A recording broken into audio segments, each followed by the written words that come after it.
Shalom, selamat hari Minggu. Apa kabar Bapak Ibu? Doa saya Bapak Ibu semua dalam keadaan sehat walafiat. Hari ini pada ibadah tanggal 4 Juli 2021, di akhir khotbah nanti akan ada sesi perjamuan kudus bersama dengan gembala kita, Pastor Robert Sutanto. Siapkan segala perlengkapan perjamuan kudus Anda, mulai dari biskuit, roti, dan juga minumannya, bisa anggur, bisa teh, jus, apapun yang bisa menggantikan simbol daripada lambang tubuh dan juga darah Kristus. Silakan Bapak Ibu, buat dirimu nyaman. Tapi yang paling utama, siapkan hati kita. Nah Bapak dan Ibu sekalian, di minggu-minggu depan jam 10 pagi juga tetap sama ya. Kita ibadah lewat daring atau secara daring di youtube.com/nwechurch. Akun media sosial kami ada 2, silahkan diikuti, muncul di layar saat ini. Dan jika Anda siap untuk bermitra atau berkontribusi di dalam ladang pelayanan Tuhan bersama New Wine International Church, silahkan isi formulir virtual yang muncul di layar saat ini dengan terlebih dahulu mendaftarkan diri Anda menjadi jemaat Tuhan di gereja ini. Minggu ini kami sudah siapkan berbagai program yang strategis. Dimulai dari hari Selasa jam 8 malam, yaitu program Lebih Dalam Lagi. Di hari Rabu ada Bible Study yang juga dibuka untuk umum jam 21.00 waktu Indonesia Barat lewat Zoom. Dan di hari Kamisnya setiap 2 minggu sekali ada Connect Group. Catat tanggal berikutnya Bapak Ibu. Tanggal 15 dan 29 Juli 2021 jam 20.30 waktu Indonesia Barat. Hari Jumat, ini nih yang paling ditunggu-tunggu. Ada Worship at Home bersama Robert dan Leah Sutanto jam 19.30 waktu Indonesia Barat di Instagram @RobertLeahSutanto dan juga di Facebook dan YouTube-nya. Sementara setelah acara itu, setelah Worship at Home jam 21.30-nya ada acara Bible Study for Married Couples yang berjudul Sacred Marriage. Ini adalah Bible Study khusus pasangan yang menikah. Sementara untuk Anda para wanita, ada Ladies Bible Study and Discipleship Class yang juga dibuka untuk umum dan diadakan setiap hari Minggu jam 20.00 waktu Indonesia Barat. Bapak dan Ibu, untuk persembahan dan persepuluhan dan jika Anda ingin menabur untuk donasi pembangunan gereja, dapat Anda lakukan lewat transfer via rekening bank yang tertera di layar. Bisa juga lewat dompet digital, termasuk program Rp5.000ku, di mana kehidupan saudara-saudara kita yang terdampak pandemi COVID-19 perlu kita topang. Sekalian kami juga ingin melaporkan kepada Bapak dan Ibu sekalian bahwa kali ke-31 kita bersama-sama menjadi berkat bagi mereka. Inilah bahan-bahan sembako dan juga barang-barang penting lainnya yang menjadi hak para penerima bantuan. Muncul di layar saat ini. Bapak Ibu jemaat sekalian, terima kasih untuk segala kemurahan hati yang Anda tunjukkan dan kita sama-sama menjadi saluran berkat bagi mereka. Jemaat Tuhan, meskipun kantor sekretariat gereja masih work from home, tapi kami siap untuk melayani Anda dan berusaha maksimal untuk memenuhi permintaan pelayanan. Silahkan kirimkan DM ke Instagram atau menghubungi nomor yang tertera di layar. Dan saya harus ingatkan, ini penting sekali. Tetap lakukan protokol kesehatan dengan ketat. Menggunakan masker kemanapun bepergian, cuci tangan yang rajin, hindari kerumunan, jaga jarak dengan banyak orang. Dan rasanya kita sudah siap ya saat ini untuk menyambut firman Tuhan. Tetapi sebelumnya kita akan naikkan beberapa pujian. Dan sebelum itu, mari kita satukan hati kita untuk berdoa bersama. Tuhan Yesus yang baik, kami pagi hari ini datang dengan ungkapan syukur yang melimpah karena berkat anugerah Tuhan yang begitu besar serta pemeliharaanmu yang tidak pernah putus dalam kehidupan kami. Oh Tuhan, tolonglah kami dalam ibadah hari ini, biar kami mengerti kehendak Tuhan, biar diri kami dikuatkan, iman kami ditambahkan, dan pengenalan kami akan Kristus semakin diperlebar. Dan kami percaya tangan Tuhan yang kuat selalu menopang kami di masa pandemi ini. Di dalam nama Tuhan Yesus Kristus, kami berdoa mengucap syukur. Amin. Saat ini dengan penuh sukacita, kita siapkan hati dan pikiran kita. Mari masuk hadirat Tuhan. Mari naikkan setiap penyembahan dan pujian kita.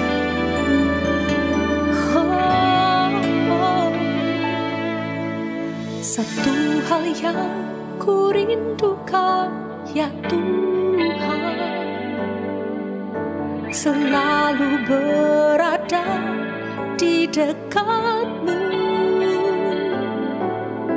dengan segenap hati Dengan segenap jiwa ku menanti di hadirat-Mu. Sama-sama naikkan. Satu hal yang ku rindukan, ya Tuhan, selalu berada di dekat-Mu. Dengan segenap hati, dengan segenap jiwa, ku menanti di hadirat-Mu.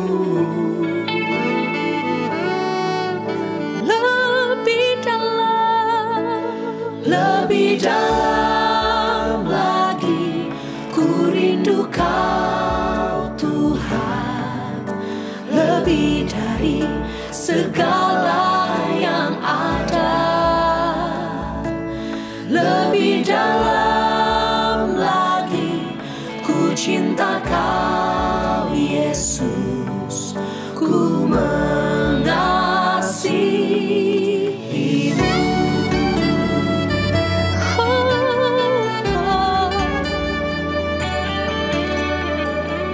Dengan segenap hati mari sama-sama naikkan. Satu hal yang ku rindukan, ya Tuhan, selalu berada di dekat-Mu. Dengan segenap hati, dengan segenap hati, dengan segenap jiwa, ku menanti di hadirat-Mu. Lebih dalam lagi ku rindu Kau Tuhan, lebih dari segala yang ada. Lebih dalam lagi ku cinta Kau Yesus, ku mengasihi-Mu.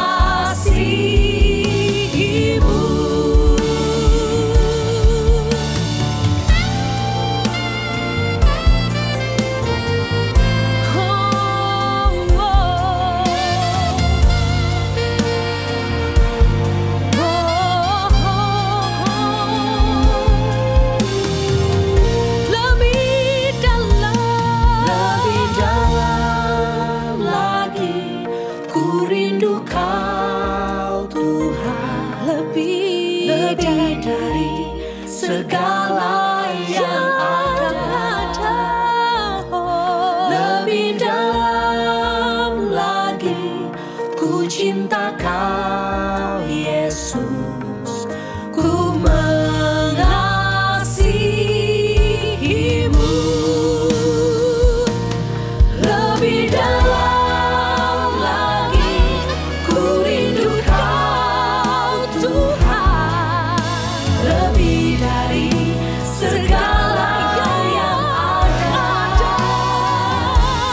Lebih dalam lagi ku cinta Kau Yesus, ku mengasihi-Mu. Ku mengasihi-Mu. Ku mengasihi-Mu. Ku mengasihi-Mu.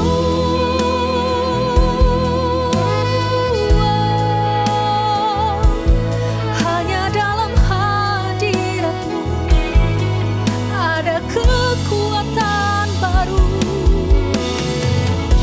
Kami rindukan Engkau, penuhi hati kami.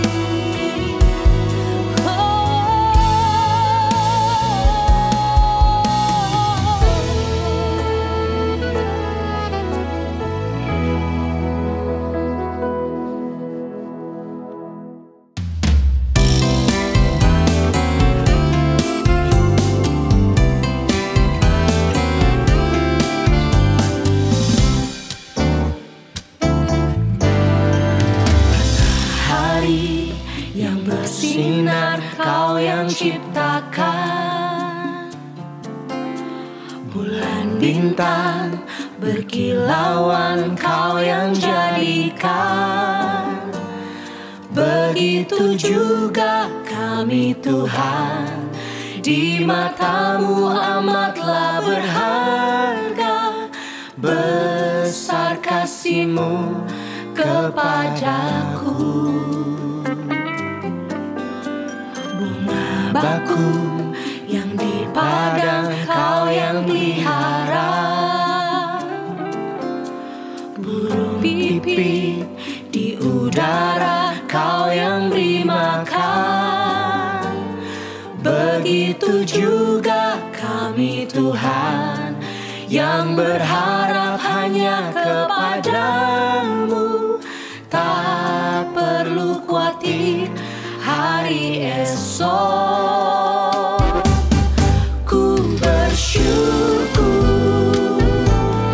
karena kasih setia-Mu selalu baru, seperti fajar mereka setiap janji-Mu.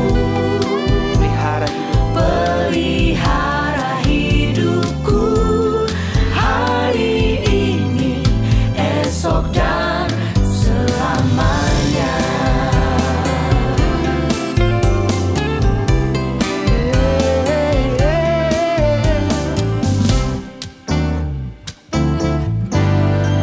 Matahari yang bersinar Kau yang ciptakan. Bulan bintang berkilauan Kau yang jadikan. Begitu juga kami Tuhan, di mata-Mu amatlah berharga. Besar kasih-Mu kepadaku. Bakung yang di padang Kau yang pelihara. Burung pipit di udara Kau yang beri makan. Begitu juga kami Tuhan, yang berharap hanya kepada-Mu. Tak perlu khawatir hari esok. Ku bersyukur karena kasih setia-Mu selalu baru, seperti fajar mereka setiap janji-Mu. Pelihara hidupku hari ini, esok dan selamanya.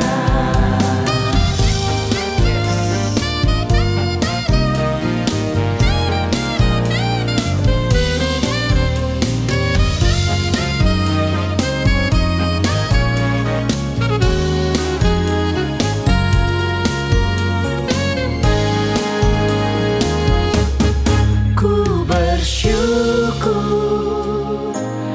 karena kasih setia-Mu selalu baru, seperti fajar mereka setiap janji-Mu.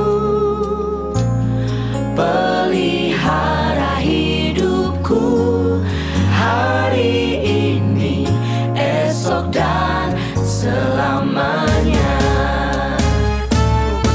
Ku bersyukur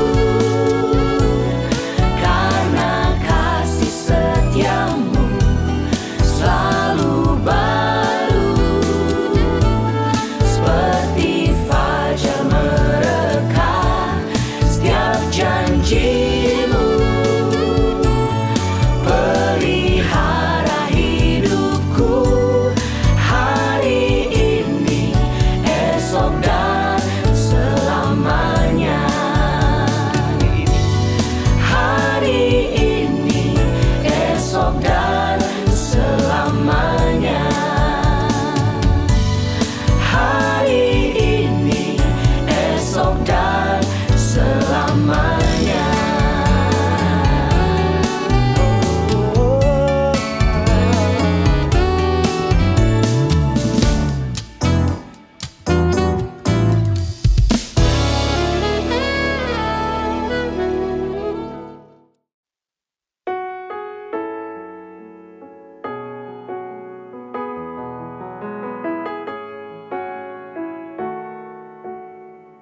tertikam karena dosaku, terhina karena salahku, diremukkan karena pelanggaranku. Darahmu tercurah bagiku, penyakitku ditanggungnya, sengsaraku dipikulnya, aniaya siksa dideritanya, keselamatan lunas terbayar.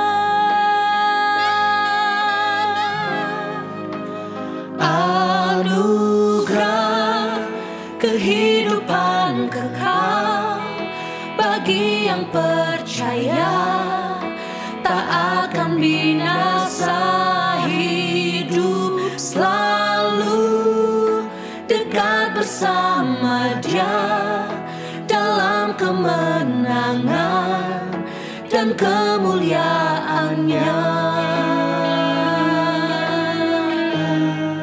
selama-lamanya.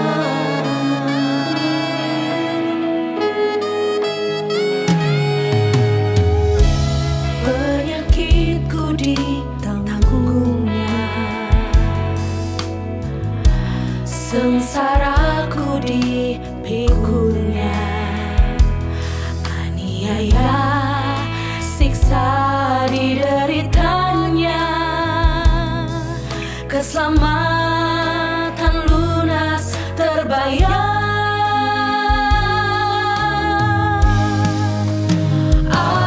Anugerah kehidupan kekal bagi yang percaya, tak akan binasa, hidup selalu dekat bersama Dia dalam kemenangan dan kemuliaannya.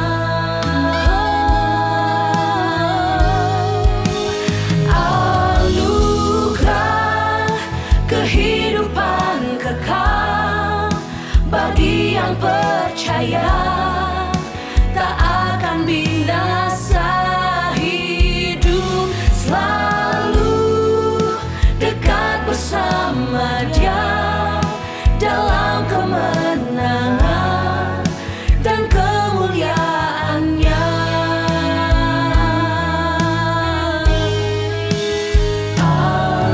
Anugerah kehidupan kekal bagi yang percaya, tak akan binasa, hidup selalu dekat bersama Dia dalam kemenangan dan kemuliaannya.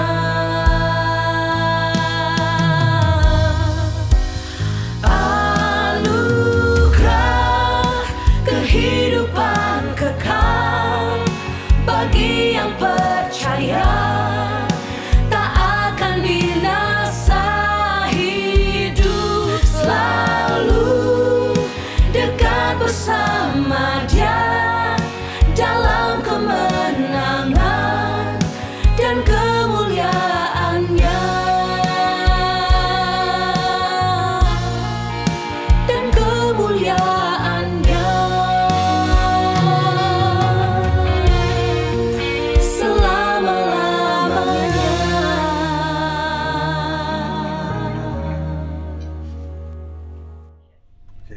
Good day for all of you, New One International Church.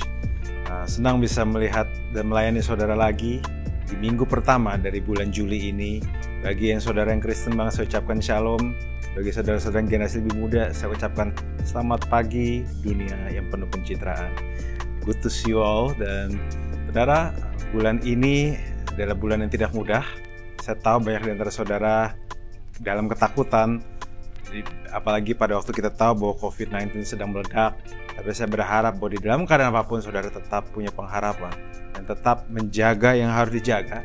Tapi satu sisi, saudara tetap mempunyai pengharapan dan tidak hidup di dalam ketakutan.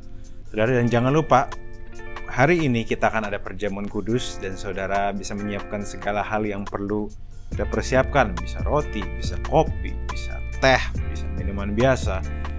Karena ini cuma lambang, saudara. Ini adalah lambang tubuh dan darah Kristus. Yang lambang, biarlah kita treat saja seperti lambang. So, bulan ini kita akan membicarakan sesuatu yang saudara sering dengar, tapi saya harap bahwa gereja ini bisa memberikan perspektif yang baru tentang tema yang kita bahas, yaitu kita akan berbicara tentang for us, atau kita akan berbicara tentang pertobatan.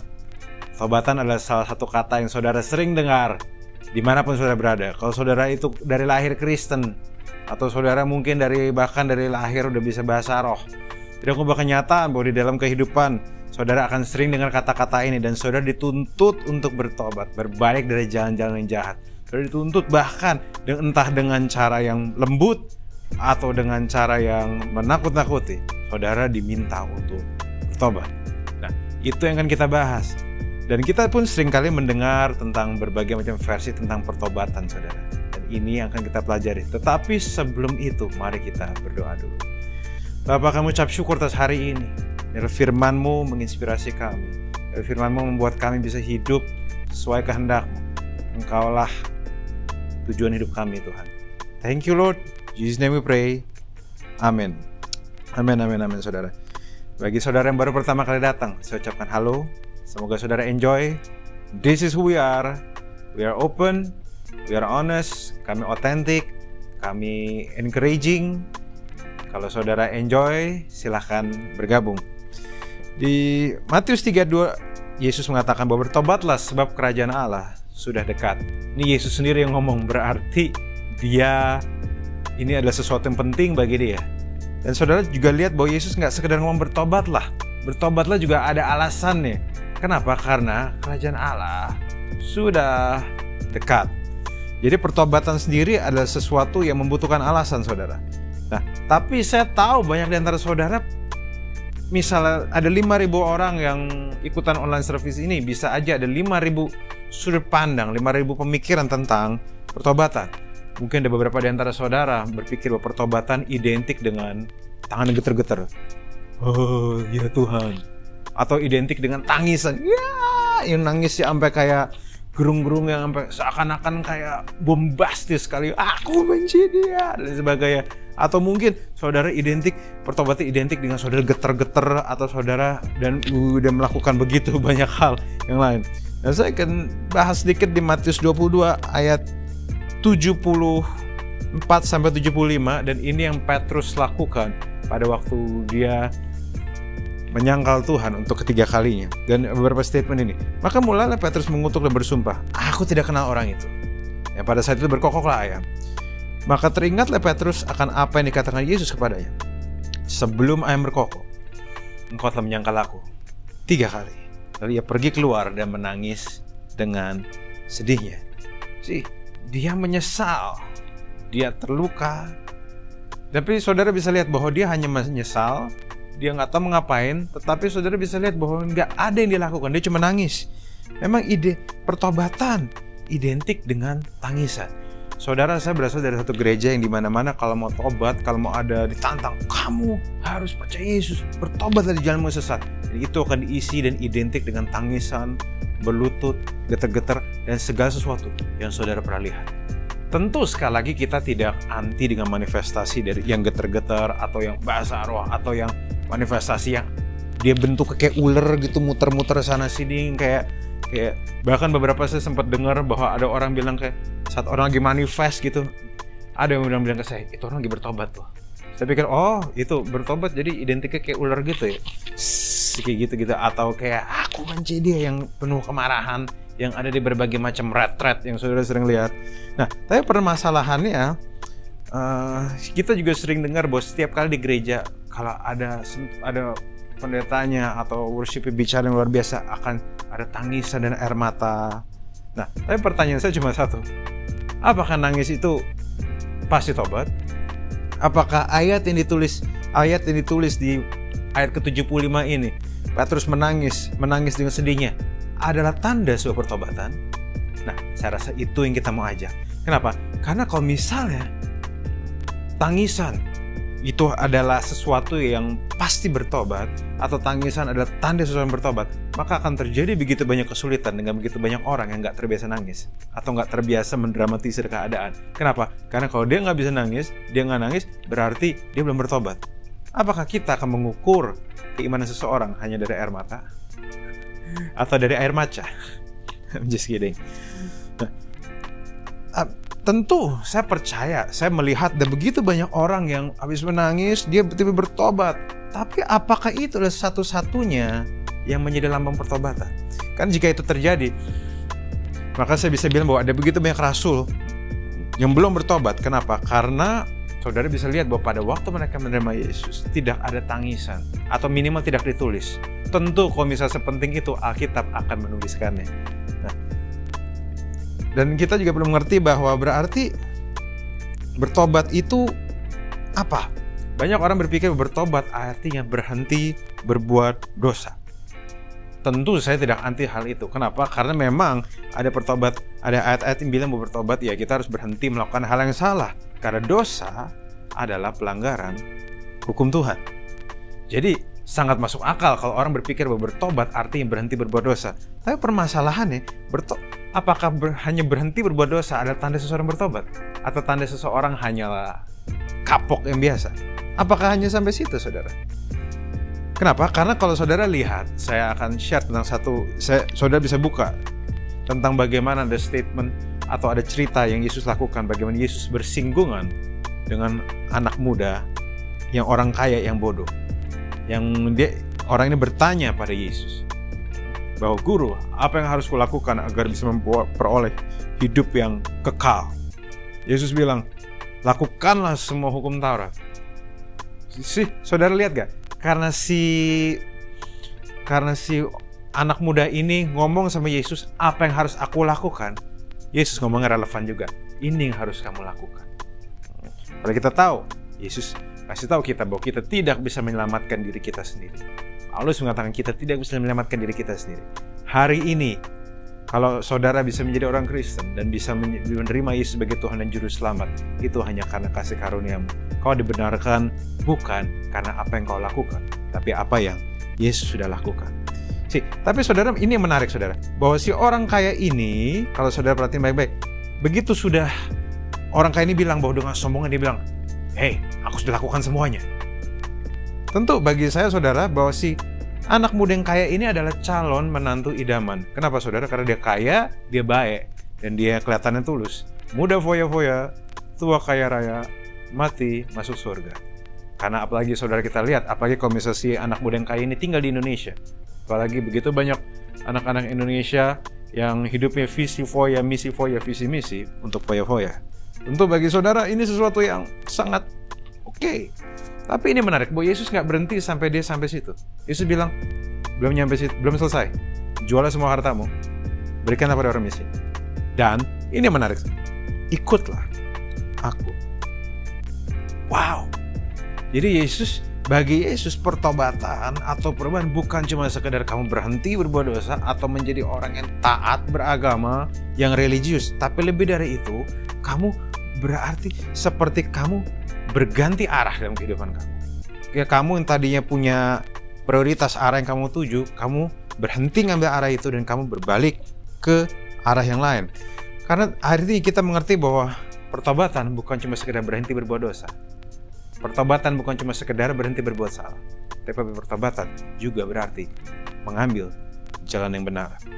Pertobatan bukan cuma sekedar getar-getar atau tangisan atau manifestasi. Hendaklah saudara kita jangan fokus sama apa yang di luar, tapi fokuslah pada apa yang dia lakukan setelahnya, saudara. Saudara bisa lihat bahwa begitu banyak orang yang kecewa dan sebagainya bahwa dia kayak udah bertobat nih, kayak dia udah nangis-nangis, tapi ternyata hidupnya besok-besoknya masih sama lagi seperti biasanya. Dan memang setiap orang punya pergumulan yang berbeda-beda. Makanya kita nggak bisa lihat hanya dari luar. Kita perlu lihat kedalamannya. Makanya saudara, jangan mudah menghakimi dari jauh. Belajar untuk ajak dia ngobrol. talk about her faith. Talk about his faith. Jangan langsung dari lihat, oh habis nangis-nangis terus dugem lagi. Kamu gak bisa lihat apa yang diisi hati orang. Kamu perlu lihat dulu, ajak ngobrol. Saudara, karena kenapa? Pertobatan di dalam bahasa Yunani artinya metanoia, atau arti katakan changing your mind. Mindset changing. Lucu saudara, bahwa pertobatan tampaknya walaupun identik dengan tangisan, tapi di bahasa Yunani sangat unik, yaitu metanoia, yaitu simply changing your mind. Jadi hanya ada sesuatu yang berubah dalam pikiran.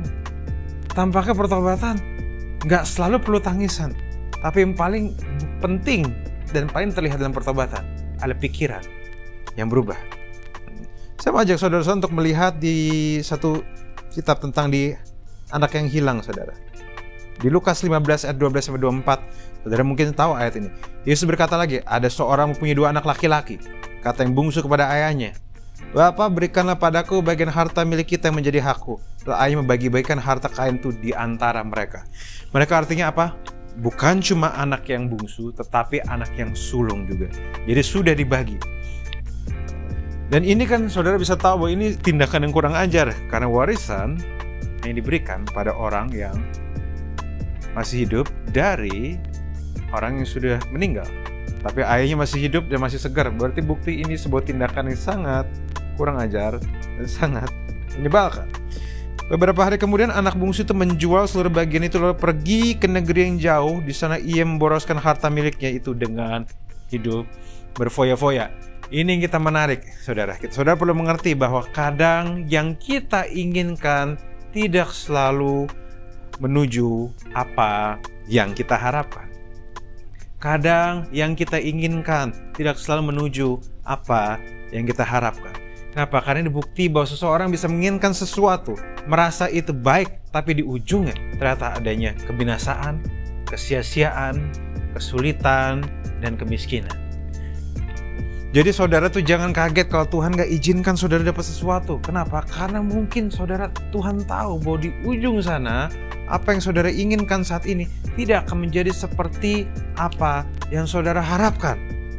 Saudara perlu terima hal itu karena Dia Bapa yang baik.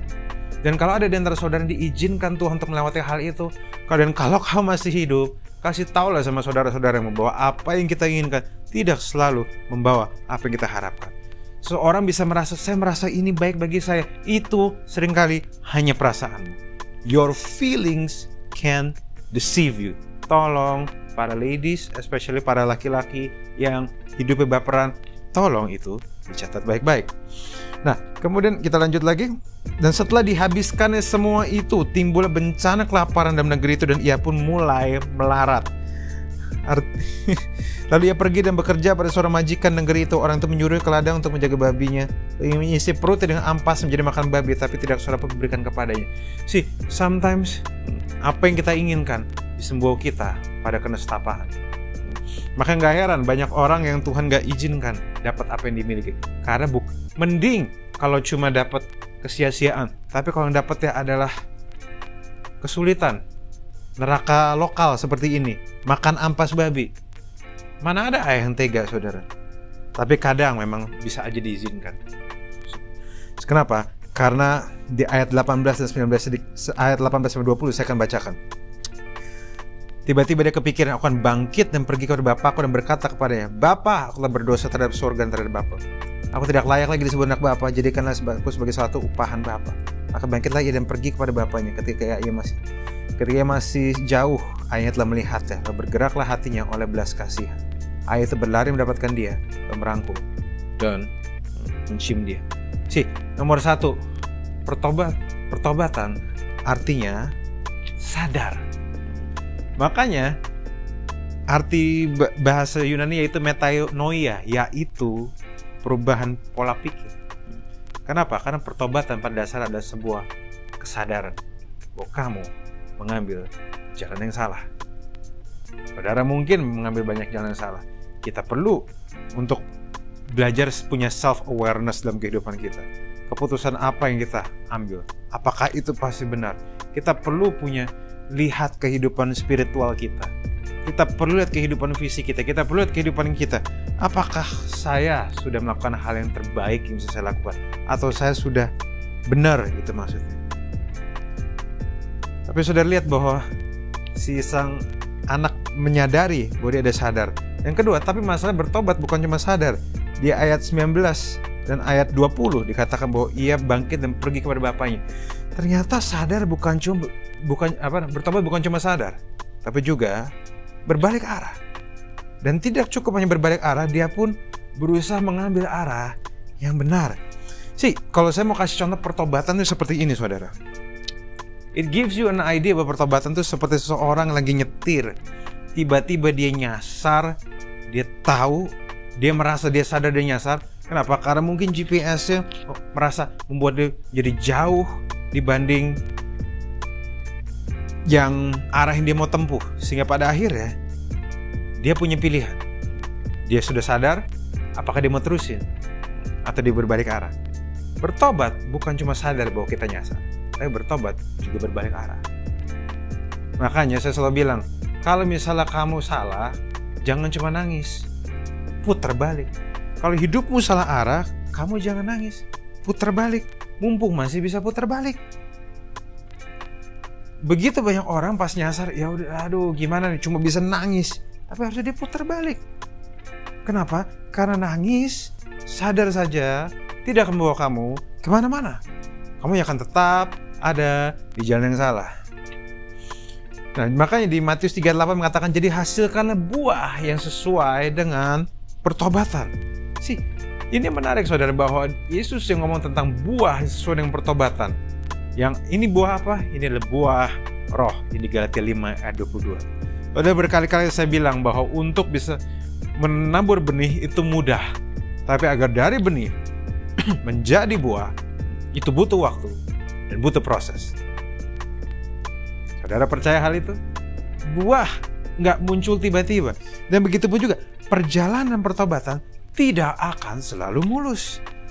Karena the true colors of repentance takes time. Buah tidak langsung muncul. Kamu pun dari jalan yang benar bisa aja nyasar kembali ke jalan yang salah. Seseorang bisa putar balik, dan dia bisa mencoba ngambil jalan yang benar, tapi di tengah-tengah bisa aja dia nyasar ambil jalan yang lain. Makanya artinya apa? Pertobatan sejati tidak bisa kita lihat awalnya dari mata biasa.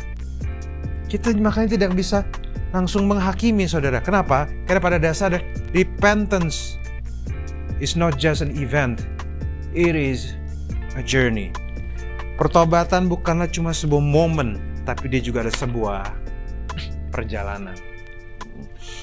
Ibaratnya seperti seseorang pada waktu dia mulai berlomba, repentance itu seperti sebuah start line. Tapi setelah dia repentance, dia terima Yesus sebagai Tuhan Juru Selamat, itu belum selesai. Dia masih harus bertanding. Karena repentance, accepting Jesus as your Savior, itu adalah start line. Start line. Dia bukan akhir, dia awal. Makanya masih di perjalanannya. Begitu saudara lari, saudara berlari dalam perlombaan yang namanya perlombaan iman.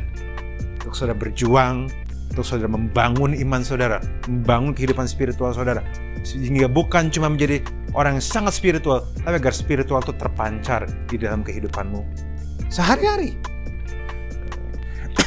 Dan ini ada satu ayat yang sangat menarik. Kalau saudara mau cek, bisa cek di Kisah Rasul 10 ayat 25-34 tentang bagaimana Petrus diminta Tuhan untuk membaptis atau doain Cornelius. Dan Petrus tadi nggak mau, saudara. Sampai Tuhan harus kasih tanda bahwa ada binatang-binatang yang haram yang dia harus sembelih dan dimakan. Dapat penglihatan, saudara. Bagi saya ini sesuatu yang sangat menarik, saudara, bahwa saudara bayangkan gak sih yang haram-haram itu kayak Petrus lagi diam, tiba-tiba Petrus lapar, dia lagi di balkon, terus dia kelaparan, ada anginnya, terus tiba-tiba ada jaring yang isinya binatang-binatang yang haram. Yang saya ekspektasikan salah satunya adalah B2. Dan Tuhan ngomong sama Petrus, Petrus bangun, sembelih, jadiin rosmo. kasih madu supaya jadi casio garing madu. Dan Petrus bilang, Tuhan saya nggak mau, ini haram. Dan Tuhan cuma ngomong simpel, yuk, yang saya anggap halal, jangan kamu anggap haram. Ini haram kalau belum dimasak. Kalau udah dimasak, masaknya benar, namanya jadi harum. Nah, makanya saudara, tapi ini menarik saudara, bahwa Petrus ada satu pribadi yang di Kisah Para Rasul, dia sekali khotbah 3.000 orang bertobat. Coba bandingkan dengan saya saudara. Saya sekali khotbah 3.000 orang tidur bisa-bisa. Wow. Jadi kayak beda banget ya prestasi ya. Petrus, watch out, I'm the dream catcher. Tapi ini menarik, Petrus di dalam kuasa yang Tuhan berikan sama dia was still a racist. Coba saudara renungin baik-baik. Petrus dalam kuasanya, he was still a racist. Dia masih rasis. Artinya, mindsetnya juga belum berkembang. Sampai akhirnya begitu dia lihat Tuhan berbicara dengan Cornelius, dan Cornelius dipenuhi dengan Roh Kudus, baru murid-murid termasuk Petrus bilang, sesungguhnya memang Tuhan gak mandang bangsa ya. Semenjak itulah mereka bertobat. Artinya apa? Walaupun sudah punya kuasa, Petrus pun masih perlu bertobat setiap hari dari mindset-mindset yang salah, mindset-mindset menghakimi, mindset-mindset rasis, mindset-mindset yang merusak, mindset yang merasa diri lebih baik dari yang lain. Saudara, kita perlu bertobat dari semua yang itu saudara. Maka di New One ini ada sebuah budaya yang kita selalu kuatkan, yaitu kita boleh authentic dan open minded, supaya kita nggak sekedar langsung menghakimi orang, tapi kita belajar untuk melihat seseorang sebagai mereka adanya. Dan bagi saudara-saudara di Connect, saudara udah tahu dari awal, dia dikasih tahu this is our culture. Dan bagi saudara yang ikut virtualan, saudara pasti udah tahu bahwa this is our culture. Kalau kamu nggak setuju dengan cara kami melakukan sesuatu, lebih baik kamu cari gereja lain. That's alright, we still love you. Kamu masih disayang Tuhan kok, tenang aja. Kenapa? Karena ini adalah proses yang baik, pertobatan yang baik. Dari kamu yang ngomong di belakang jadi punya relationship yang baik mau di depan. Pertobatan ini sudah luar biasa saudara. Artinya, dan ini tapi juga kita mengerti hal yang menarik saudara, bahwa seseorang bisa pertobatannya belum sempurna, tapi Tuhan bisa bekerja atas dia. Pertobatan yang belum sempurna bukanlah alasan Tuhan tidak memakai saudara. Bagi saudara yang masih berubah jalan, bagi saudara yang masih punya gaya hidup yang kurang bagus menurut orang-orang rohani, saya mau kasih tahu, saudara masih bisa dipakai Tuhan. Coba pegang itu baik-baik. Saudara masih ngerokok, saudara masih melakukan kegiatan-kegiatan yang mungkin tidak sepantasnya dilakukan, God can still use you. Tuhan gak panggil orang siap, dia menyiapkan orang dipanggil. Lakukanlah, nikmatilah kebaikan Tuhan hidupmu, nikmatilah penyertaan Tuhan hidupmu sambil kamu bertobat. Amin. Suatu saat soalnya ada yang nanya sama saya, Kak, gimana cara negur orang yang belum bertobat padahal dia melayani? Pertanyaan saya, dari mana kamu tahu dia belum bertobat? Buah pertobatan adalah buah roh, butuh waktu. Kalau saya tidak akan melihat dari sudut pandang itu. Daripada kita lihat, kita jadi hakim yang bilang bahwa ini sudah bertobat atau belum. Lebih baik kalau kita lihat ada satu pohon yang belum berbuah, lebih baik kita siram. Daripada saudara ngatain orang udah bertobat atau belum, lebih baik saudara encourage dia, itu jadi lebih baik. Daripada saudara ngatain satu pohon, kok belum gak buah-buah ya, ini bego ya pohon, lebih baik saudara siram pohon itu terus, kasih pupuk. Kenapa? Karena pada dasarnya kontribusimu lebih jelas, lebih berarti di hidup dia dibanding komentarmu itu loh. Karena orang di gereja mulutnya mirip sama lambe tura kadang-kadang. Tolong ya, yang mulutnya kayak gitu bertobat juga. Karena pertobatan pun bisa dianggap remeh saudara. Pada waktu saya jadi hamba Tuhan, banyak orang bingung dengan perubahan hidup saya. Apalagi saya, termasuk saya. Sangat legal dan sangat make sense bagi orang kalau misalnya mereka mempertanyakan pertobatan saya. Kok bisa tiba-tiba dari orang sekuler banget, begajulan banget, entertainment banget, tiba-tiba jadi hamba Tuhan? Dan saya tidak menyalahkan mereka. Saya bilang, Kalau saya jadi kamu, mungkin saya akan mempertanyakan diri saya. Sampai awal-awal pun saya kadang suka terima ejekan. Gila lu, lu belum berubah apa gitu-gitu. Ya, tapi bagi saya, perubahan jalur saya, hidup saya bukan ditentukan oleh apa kata orang. Kita tidak hidup oleh kata orang, saudara. Saudara, pada waktu saudara berubah dari jalan yang salah menjadi jalan benar pun akan ada orang ngejek saudara. But that is fine. Kenapa? Saudara tidak hidup dari pandangan dia. Saudara hidup dari pandangan Tuhan atas hidup saudara. Lu belum bertobat, lu masih kurang ini, kurang itu. Memang, and that is fine. Namanya juga berubah jalan. Kamu bertobat bukan supaya kamu jadi sempurna. Kamu bertobat bukan karena gara-gara itu kamu jadi baik. Kamu bertobat karena kamu tahu kamu tidak bisa menyelamatkan dirimu sendiri. Makanya kamu butuh Tuhan. Saudara tolong tangkap ini baik-baik. Bagi saudara yang suka menghakimi, ini jawaban yang akan membantu bagi saudara untuk ngomong sama orang yang suka menghakimi saudara.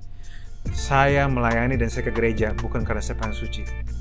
Tapi saya melayani, saya ke gereja justru karena saya paling rusak, saya paling bejat. Justru saya membutuhkan Tuhan. Saya butuh kasih karunia Tuhan. Dan justru pelayanan dan saya ke gereja ada bentuk dari salah satu effort saya untuk bertobat.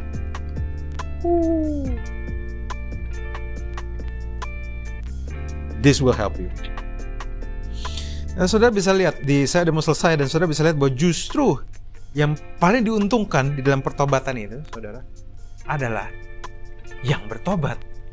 Kalau saudara lihat di kitab tadi tentang anak yang hilang, saudara bisa lihat yang diuntungkan dari pertobatan itu malahan si anak bungsu. Pertobatan itu justru membawa hidup lebih baik padamu. Saudara tahu nggak? Coba saya mau ajak kita sama-sama mikir. Pada waktu sang anak kembali ke rumah orang tuanya, ke rumah ayahnya, saudara ingat nggak bahwa warisan udah dibagi-bagi? Betul? Jadi sang bungsu udah dihabisin.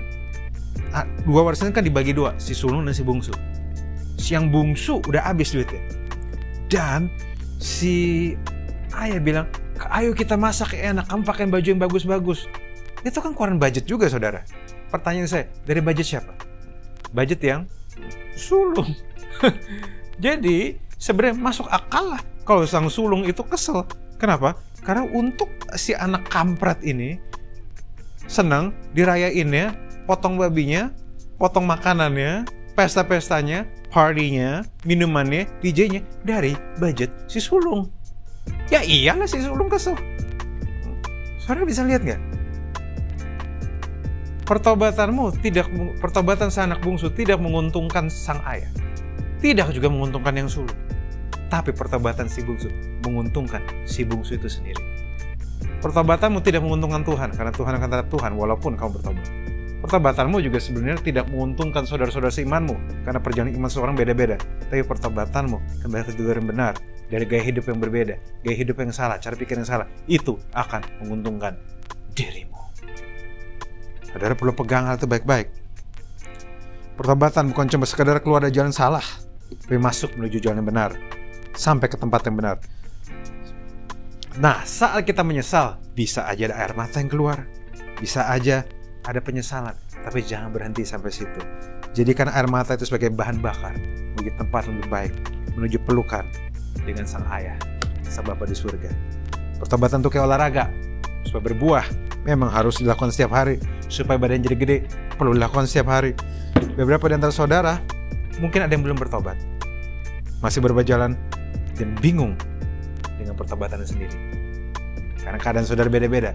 Tapi saya mau kasih tahu, saya mau undang saudara hari ini untuk menghampiri tahta kasih karunia pada Dia yang begitu mengasihi saudara dan tidak pernah menyesal pada saudara, tidak pernah menyerah pada saudara, menaruh saudara dalam nilai yang tinggi.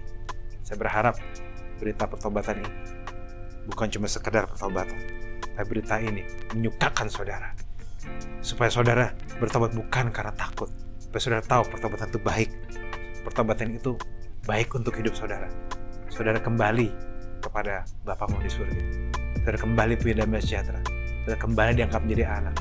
Dan saudara tahu bahwa perjalanan masih akan panjang, tapi Tuhan tidak menyerah sama saudara. Roh Kudus tidak menyerah sama saudara. Roh Kudus bersamamu, dan Roh Kudus yang memampukan kamu untuk kembali bertobat. Jangan malu, jangan sampai buat dosa, tapi jangan sampai malu walaupun sudah berdosa. Hampirilah tata kasih karunia. Jangan dirasa-rasa.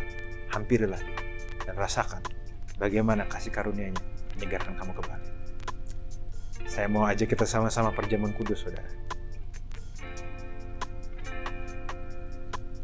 Dan sebelum kita perjamuan kudus, saya juga mau kasih tahu ada pengumuman sedikit bahwa hari Selasa ini akan ada lebih dalam lagi Q&A dari jam 8 sampai jam 9 malam di IG Live dari NWI Church. Jangan lupa follow Instagram kami. Maka mari kita mengambil cawan. Dan sebelumnya kita berdoa dulu. Bapa, kami ucap syukur atas hari ini. Dan sebelum kami ingin perjamuan kudus Tuhan, tapi sebelum itu Tuhan, biarlah firman-Mu ini berserta di hati kami, menyentuh hati kami, dan menyadari bahwa pertobatan ini baik untuk kami. This is for us, not for you, not for our brothers, but for us. Biarlah kami sadari jalan ini, biar kami bisa menikmati perjalanan dengan-Mu Tuhan. Thank you Lord, di dalam nama Yesus. Amin. Mari kita perjamuan kudus. Saya ada roti dan anggur. Sebab apa yang telah kuteruskan padamu, telah kuterima daripada Tuhan. Itu Tuhan Yesus pada waktu di malam hari Ia akan ditangkap. Ia mengambil roti dan mengatakan, inilah tubuhku dan darahku, diserahkan bagi. Sesudah itu memecah-mecahkan dan berkata, inilah tubuh dan darahku yang diserahkan bagi. Perbuatlah ini menjadi peringatan akan aku. Roti ini adalah lambang persekutuan dengan tubuh Kristus yang dipecah-pecahkan agar engkau bisa dipulihkan, agar mental health-mu bisa dipulihkan, agar kekuatanmu bisa kembali, agar fisikmu dipulihkan, agar ada berkat fisikmu ada, karena Dia telah dilukai, ditikam oleh pemberontakan, dan oleh bilir-bilir justru oleh tubuh dan darahnya kamu jadi penuh kembali. Mari kita makan di dalam nama Yesus.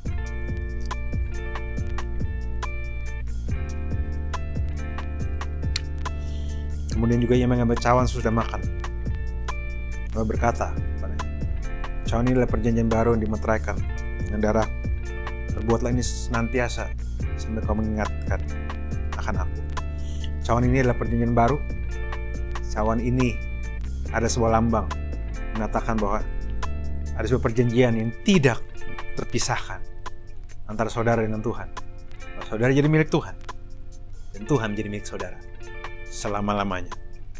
Dengan bilurnya kau disembuhkan, kau dipulihkan, kau diterima menjadi keluarga kerajaan. Engkau bukan cuma hamba, engkau adalah anak. Mari kita minum dalam nama Yesus.